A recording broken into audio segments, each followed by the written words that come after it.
Last week, we spoke about the virtues of Eretz Yisrael, living in Eretz Yisrael at all times, not just during the times of the Beis Hamikdash, and at least the importance of yearning, of desiring to live in Eretz Yisrael. There's never a patur, even though a person may have a halachic reason to be living in Chutzlav, in the diaspora.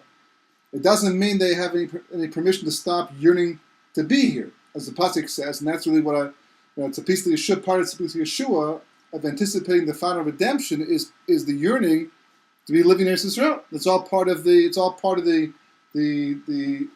shukah, the desire, the heart's desire of every Jew of Klal Yisrael. Certainly those who daven Shemona Esrei that mentions the importance of Geula and the yearning that Klal Yisrael is supposed to have. And those who learn Torah appreciate the connection to Kosh Baruch Hu. This week's Parsha, the Bamidbar, gives us an opportunity to be able to discuss the dangers of the Midbar, the desert, right, of actually going to the desert. Obviously, to get from Mitzrayim, from Egypt to Eretz Yisrael, you have to go to the desert, to the Sinai desert, eventually to the Negev desert, Eretz Yisrael, or B'derech Yarden, Jordan. But at some point in time, there's a desert physically between Eretz Mitzrayim and Eretz Yisrael, so it seems kind of incidental that the Jewish people actually travel through the Midbar. But, as the Leshem explains, it's not so. In his section on Bitachon, at least in the Shari Leshem, it's called Bitachon. And he explains the following thing. He says that Shehu Sovel Umalim Ayim Esorin V'Tov Meiti L'Ra'im V'Tovim. Kosh Baruch Hu wants to do good to the righteous and will punish the evil. Yishkayim L'Gilui Ata B'Kvius Tamid, and his revelation will be constant in Yemot HaMashiach as it began to be as it left Mitzrayim, but things were still up in the air.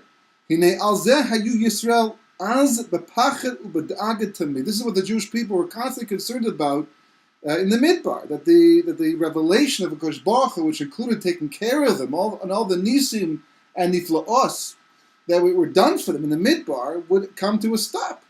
Right? So he says, Ki achar she'ataiman Kosh Baruch Hu migilui ora gadol hazeh be'ez hagula be'ez kriyas yam. So after Kosh Baruch Hu gave them a taste already of this fantastic light at the time they left Mitzrayim, with all the miracles that took place then. Of course, Kriyas Yam Suf, it's all done with the same spectacular light that Hashem uses to do all these fantastic miracles. After that, they came to the desert. Right? They finally came to the desert. And they were always worried and constantly concerned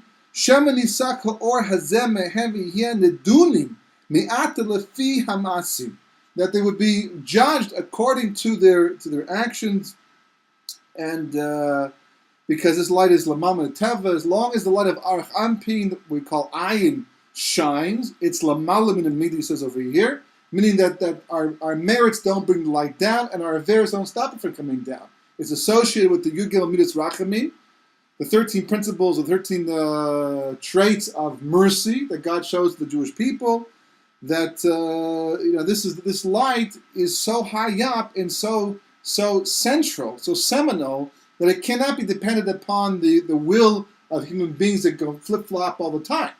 We would destroy the world 1,000 times over the moment that we made a mistake. So therefore this light is above any measurement, above any schus, above any chov, right? But the light of Yud Kei Vav Kei, everyday life, that's based upon din. You do good, you get good. You do bad, a person will get bad.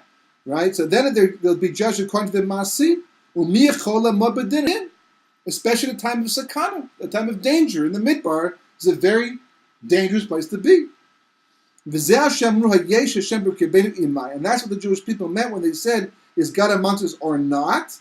Right? But not or not. Ayin is the name of this high level of Hashgacha Pratis, and they wanted to know on what level God was dealing with them.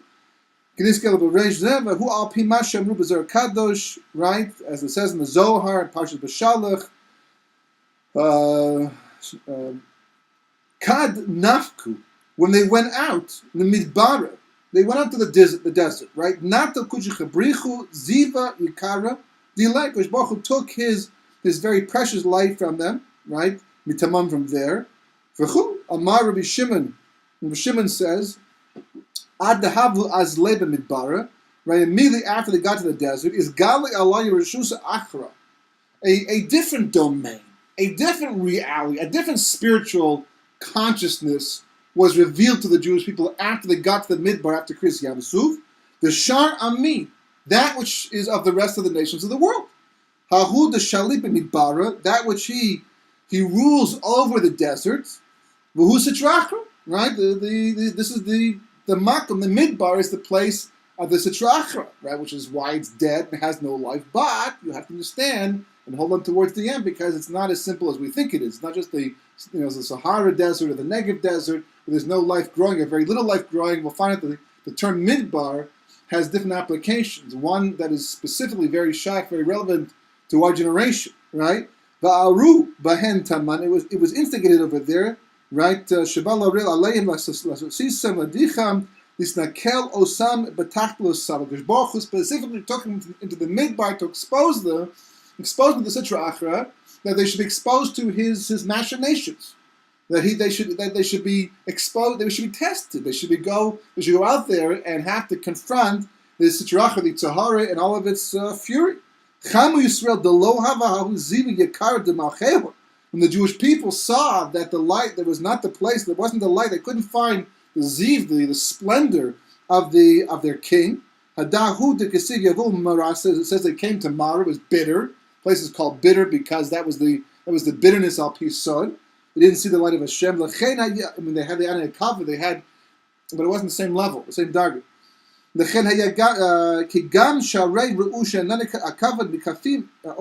though they saw the Anei Kavod surrounding them,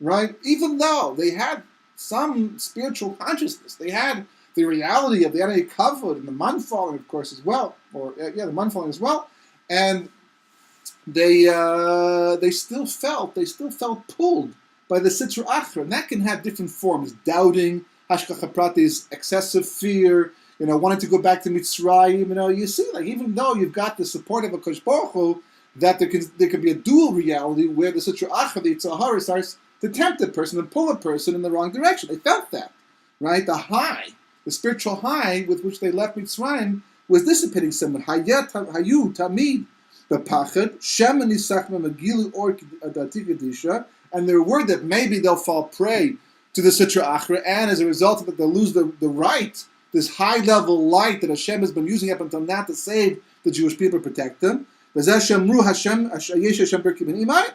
Is Hashem, Yudke Vavke amongst us, or I? Is it going to be the everyday Hashgacha Pratis that we affect through our actions, or it will be a higher level of Arach Ampi, which is called Ayin, which is not effective, which means that if we make a mistake, still a Kodesh Baruch Hu is going to be with us and protect us and take care of us and do all the fantastic miracles he's been doing up until now. Amnam, however, right? Moshe Rabbeinu alav shalom hinei hu yada heitav. Moshe Rabbeinu himself, he knew what was going on over here. He knew quite well what a Kodesh Baruch Hu was doing, where they were going and why they were going there, right? Shekolzehu rak min hasoisa. There's all just a test. It was all just a test. And Lakach, therefore, Holichem Bamidbar, he took them in the desert, Shumakom HaSitra Achra Umam Shalaso. He took them specifically in the place of the Sitra Achra to test them. And Moshe Rabbeinu knew this. And it says in the Zohar, right? The Iu Aser Shaltanu, the Sam Chayava, Kedei Lelechem Imo Al Kol Tachlosav Begin L'Taver. Why? Because they were taken out there to confront him in order to break to break his strength. They weren't going out there to lose the battle. They were going out there to complete the battle. The battle that was not won back in Mitzrayim because they failed to choose the Geula. Now they're getting a second chance to break the koyach of the Yitzhahara in the desert itself. The Chele, right? The Reshe, to hit his head, right? Like Fele, and to humble him, to subjugate him, to overcome him, the Yitzhahara, to bring about the perfection of Gula Shlema. Kinizka b'devrenu, right? Ve'ilu shahayu Yisrael mechazkim es atzmam tamid. Had the Jewish people only been mechazik themselves, they spiritually fortified themselves and strengthened themselves the entire time.